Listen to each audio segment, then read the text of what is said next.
ஃபஜ்ருடைய முன் சுன்னத் தவறவிட்டால் ஃபர்லு தொழுத பிறகு நாம் அந்த விடுபட்ட அந்த முன் சுன்னத்தை தொழலாமா அல்லது கூடாதா? அப்படி தொழுதால் ஃபஜ்ருடைய முன் சுன்னத் தொழுவதற்கான அந்த நன்மை நமக்கு கிடைக்குமான்னு கேட்குறீங்க. கேள்வி எண் 2419. நபிகள் நாயகம் ஸல்லல்லாஹு அலைஹி வஸல்லம் அவர்கள் ஃபஜ்ருடைய முன் சுன்னத்திற்கு அதிகமாக முக்கியத்துவம் வழங்கியிருக்கிறார்கள். ரகாத்தல் ஃபஜ்ரி ஹைரும் மினத் துன்யா வமா ஃபீஹா. ஃபஜ்ருடைய சுன்னத்தான 2 ரகாத்துகள் என்பது இந்த உலகமும் அதில் உள்ளவற்றையும் எல்லாம் விட சிறந்தவையாகும் என்ற கருத்தில் நபி ஸல்லல்லாஹு சொல்லியிருக்கிறாங்க. இது முஸ்லிமில் 1314 இலக்கத்தில் இடம்பெற்றிருக்கு. நபி ஸல்லல்லாஹு அலைஹி வஸல்லம் அவர்கள் வளமையாக விடாமல் தொழுது வந்த ஒரு தொழுகையாக இந்த ஃபஜ்ருடைய முன் சுன்னத் இருக்கு. அந்த மாதிரி தான் நாமும் தொழ வேண்டும், தொழ முயற்சிக்க வேண்டும். ஆனால் விடுபட்டுருச்சு, அப்போ என்ன செய்யறது என்றால் கைஸ் ரலியல்லாஹு அன்ஹு அவர்கள் அறிவிக்கக்கூடிய ஒரு ஹதீஸ் இப்னு ஹிப்பான்ல 1563 இலக்கத்தில் இடம்பெற்றிருக்கு. நபிகள் நாயகம் ஸல்லல்லாஹு அலைஹி வஸல்லம் அவர்களுக்கு பின்பாக நின்று இவங்க சுபூ தொழுகையை நிறைவேற்றுறாங்க. யாரு? கைஸ் ரலியல்லாஹு அன்ஹு. தொழுது விட்ட பிறகு என்ன செய்கிறாங்கனாக்கா, சலாம் நபி ஸல்லல்லாஹு அலைஹி வஸல்லம் சலாம் கொடுத்துட்றாங்க. அவங்க வந்து எந்திரிச்சு கைஸ் ரலியல்லாஹு அவங்க வந்துட்டு 2 ரக்காத் தொழுகிறாங்க. ஏன் அப்படின்னாக்கா, அவங்க ஃபஜ்ருடைய முன் சுன்னத்தை மிஸ் பண்ணிட்டாங்க. அதனால தான் என்ன செய்கிறாங்க, எந்திரிச்சு தொழுகிறாங்க. அப்போது நபி ஸல்லல்லாஹு அலைஹி வஸல்லம் என்ன செய்கிறாங்கன்னா, எந்துரு இலைஹி ஃபலம் யுன்கிர் தாலிக அலை. நபி ஸல்லல்லாஹு அலைஹி வஸல்லம் வந்து இவங்க கைஸ் ரலியல்லாஹு அவங்கள பார்க்குறாங்க, சலாம் கொடுத்த பிறகு தொழுகிறாங்களே அப்படின்னு. ஏன்னா ஃபஜ்ர் தொழுகைக்கு பிறகு அசர் தொழுகைக்கு பிறகு எந்த ஒரு நஃபிலான தொழுகையும் தொழக்கூடாது இல்லையா? ஆனால் இவங்க தொழுகிறாங்க அப்படிங்கிறதுனால பார்க்குறாங்க. ஆனால் அவங்க தொழுவது என்பது கைஸ் ரலியல்லாஹு தொழுவது என்பது ஃபஜ்ருடைய விடுபட்ட 2 ரக்காத்துகள் என்பதை நபி ஸல்லல்லாஹு அலைஹி வஸல்லம் அறிந்தனால தான் ஒன்றும் சொல்லலை. கைஸ் ரலியல்லாஹு அவங்க அறிவிக்கிறாங்க, நபி ஸல்லல்லாஹு அலைஹி வஸல்லம் ஆட்சேபனை தெரிவிக்கவில்லை அப்படிங்கிறாங்க. எனவே இந்த ஹதீஸின் அடிப்படையில் நமக்கு ஃபஜ்ருடைய முன் சுன்னத் தவறிவிடுமே ஆனால் நாம் என்ன செய்துக்கலாம், ஃபர்லான தொழுகைக்கு பிறகு அந்த விடுபட்ட அந்த தொழுகையை நாம் தொழுதுக்கலாம் அப்படிங்கிறது இது ஆதாரமாக இருக்குது.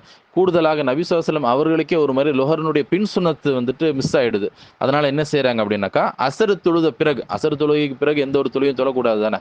ஆனால் வளமையாக தொழுது வரக்கூடிய லொஹருடைய பின் சுன்னத்து மிஸ் ஆகிடுச்சு அப்படிங்கிறதுனால அசர் தொழுத பிறகு நபி ஸல்லல்லாஹு அலைஹி வஸல்லம் செஞ்சுருக்கிறாங்க, அந்த விடுபட்ட அந்த தொழுகையை வந்துட்டு தொழுதுருக்கிறாங்க அப்படிங்கிறத புகாரினோட 1233 இலக்கத்தில் உள்ள ஹதீஸ் நமக்கு சான்றாக இருக்கிறது. எனவே ஃபஜ்ருடைய முன் சுன்னத்துன்னு கிடையாது, எந்த ஒரு தொழுகையினுடைய முன் சுன்னத்தை நமக்கு தவறு விட்டாலும் சரி, அதை நாம் வந்துட்டு என்ன செய்துக்கலாம்னா, அந்த ஃபர்லு தொழுகைக்கு பிறகு நாம் வந்துட்டு தொழுதுக்கலாம். ஆனால் இங்கே நம்ம இன்னொரு விஷயத்தில் என்ன செய்யணும், கவனத்தில் கொள்ளணும், என்னென்னா இந்த தொழுகைக்கு பேரை முன் சுன்னத்து தான், அதை முதல்ல நம்ம தெரிஞ்சுக்கணும். எனவே ஃபர்லான தொழுகைக்கு முன்பு தொழக்கூடிய அந்த முன் சுன்னத்தை வந்துட்டு எப்போ பார்த்தாலும் தொழலாம் என்றால் எப்போவுமே தொழலான்னு விளங்கிடக்கூடாது.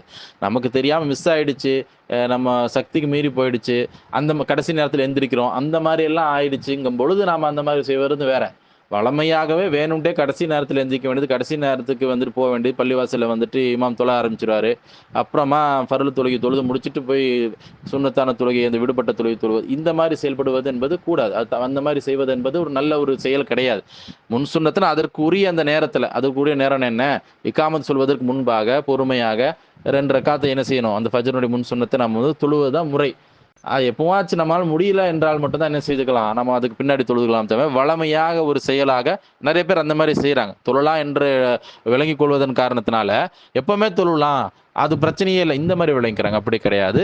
என்றேனும் ஒரு முறை அந்த மாதிரி ஆயிடுச்சு அப்படிங்கிற போது தான் என்ன செஞ்சுக்கலாம், அந்த மாதிரி நம்ம பின்னாடி தொழுதுக்கலாம், வளமையாக்கிடக்கூடாது. சரி, அடுத்து வந்து அதற்கான நன்மை கிடைக்குமான்னு கேட்குறீங்களா? நபி ஸல்லல்லாஹு அலைஹி வஸல்லம் அவர்களும் இந்த மாதிரி தொழுதுருக்கிறாங்க என்ற ஹதீஸின் அடிப்படையிலும் மற்றொரு சஹாபியும் என்ன செஞ்சுக்கிறாங்க, விடுபட்ட அந்த தொழுகையை பின்னாடி தொழுதுருக்காங்க அப்படிங்கிற அந்த ஃபர்லுக்கு பிறகு தொழுதுருக்காங்க, அந்த அடிப்படையிலும் நன்மை கிடைக்க போய் தானே அந்த மாதிரி செஞ்சுருக்கிறாங்க. எனவே அதற்கான நன்மை என்ன செய்யும், நமக்கு கிடைக்கும்.